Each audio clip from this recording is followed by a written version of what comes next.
ఆంధ్ర విశ్వవిద్యాలయంలో శనివారం వరల్డ్ మెటలాజికల్ డేను ఘనంగా నిర్వహించారు. ఏయు ఓసియా నఫ్రీ విభాగం ఆధ్వర్యంలో నిర్వహించిన ఈ కార్యక్రమానికి నిర్వాహకులు మాట్లాడుతూ ముఖ్యంగా వాతావరణంలో వస్తున్న మార్పులు, విపత్తుల సమయంలో తీసుకోవాల్సిన జాగ్రత్తలు తదితర అంశాలపై ప్రత్యేకంగా విద్యార్థులకు అవగాహన కల్పించారు. మారుతున్న కాలుష్య కారకాలతో వాతావరణంలో వస్తున్న మార్పులను సైతం అత్యాధునిక టెక్నాలజీని ఉపయోగించి నేటి తరం విద్యార్థులు మరిన్ని పరిశోధనలు చేసే విధంగా ఎదగాలన్నారు. ఈ కార్యక్రమంలో ఓషియానఫ్రీ మెటలాజికల్ విభాగానికి చెందిన ఉద్యోగులు, సిబ్బంది పాల్గొన్నారు.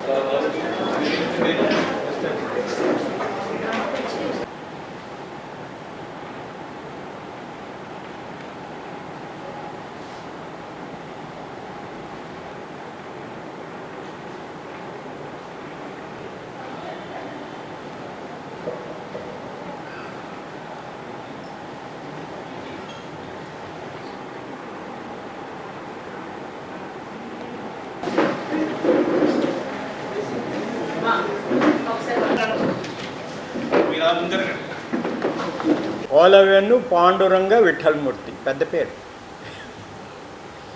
నేను 1961లో అంటే 53 సంవత్సరాల క్రితం బిఎస్సి ఫస్ట్ క్లాస్లో పాస్ అయిన తర్వాత ఇక్కడ ఎంఎస్సి టెక్ మెటీరియాలజీ చేయటానికి వచ్చాను.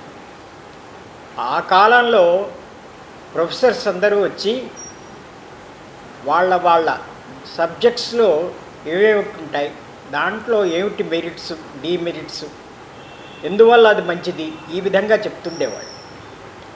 రామనాథం మాస్టారు అప్పుడు మా దగ్గరికి వచ్చి మమ్మల్ని అడ్రస్ చేస్తూ, the whole atmosphere is your laboratory, atmosphere మొత్తం కూడా మీ ల్యాబొరేటరీయే అంటే వెంటనే అనుకున్నాను నేను, చదివితే ఇదే చదవాలి అని. మా నాన్నగారు తర్వాత వచ్చి 3 ఏళ్ల కోర్సు ఎందుకు తీసుకున్నారా, ఫస్ట్ క్లాస్ ఉన్నవాడివి 2 ఏళ్ల కోర్సులో అయిపోయేదని. ఏమో నాన్న ఆయన ఎలా చెప్పంగానే నేను తీసేసుకున్నాను అని చెప్పాను. తర్వాత మొదట్లో కొంచెం ఇదైనా మెటీరియాలజీ అంటే చాలా ప్రేమ, గౌరవం రెండు కలిగాయి. ఎందువల్ల అంటే ఈ meteorology department first in Asia, third oldest in the world. Andhra యూనివర్సిటీలోను, హిందూ దేశంలోనూ ఫస్ట్ దాన్ని చెప్పక్కర్లేదు, ఎందుకంటే ఏషియాలోనే అది ఫస్ట్. అందరూ మెటీరియాలజీ మీద జోకులు వేసేవాళ్ళేనండి. వీళ్ళు వాన వస్తుందంటారు, వస్తుందో రాదో అని అంటుంటారు. వాన రాకడా ప్రాణం పోకడా తెలియదు అని కొంతమంది సామెతలు చెప్పేవాళ్ళు. అయితే అటువంటి దానిలో నుంచి ఇప్పుడు నౌకాస్టింగ్ అంటే ఇప్పుడు ఎట్లా ఉంటుంది వెదరు అనేటువంటి చెప్పేదాకా ఎదిగారు. ఇది ఎలా సాధ్యమైంది అంటే ఆ శాటిలైట్స్, రాడార్స్, ఇటువంటి ఇన్స్ట్రుమెంట్స్ రావటం, మంచి మంచి మేధావులు కూడా అందులోకి రావటం, బాగా మ్యాథమెటికల్ మోడలింగ్ అటువంటివి వృద్ధి పొందటం, దీనివల్ల ఇప్పుడు మెటీరియాలజీకి ఒక గౌరవస్థానం వచ్చింది. ఎవరైనా సరే మెటీరియాలజీ గురించి జాగ్రత్తగా ఉండాలి అని. మై ఫెయిర్ లేడీ అనే సినిమాలో నువ్వు ఏది మాట్లాడతావో నాకు అనవసరం, కానీ మెటీరియాలజీ గురించి అమ్మాయితో మాట్లాడు అని చెప్తుంది అత్తగారు. అటువంటి స్థితికి మెటీరియాలజీ ఎదిగింది. మెటీరియాలజీ వల్ల ఇప్పుడు చాలా ఉపయోగాలు ఉన్నాయి. ఒక్కం రామ మనోహర్ రావు. నేను 1971లో ఈ డిపార్ట్మెంట్ నుంచి MSc tech meteorology oceanography graduation చేశాను. DRDO, defence research development organisation ఒక ల్యాబొరేటరీ ఉంది, naval physical and oceanographic laboratory, NPOL అని. అందులో నాకు ఉద్యోగం దొరికింది. అక్కడ నేను 32 ఏళ్ళ పనిచేశాను.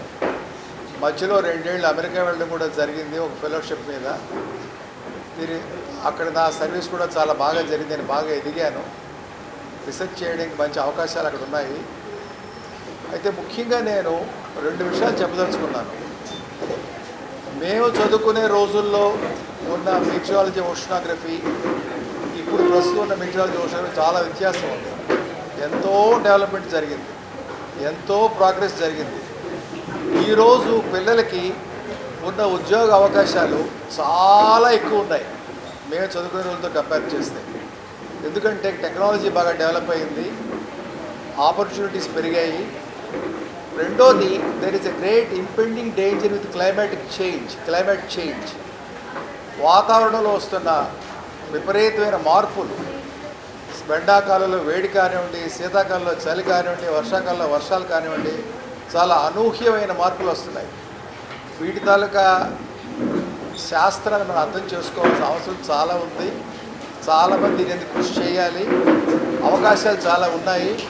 ఎంతో మంచి భవిష్యత్తునే ఉందని ఊహిస్తున్నాను నేను. సో తప్పనిసరిగా ఈ డిపార్ట్మెంట్లో చేరిన విద్యార్థులకి చాలా అభివృద్ధి అవకాశాలు ఉన్నాయి.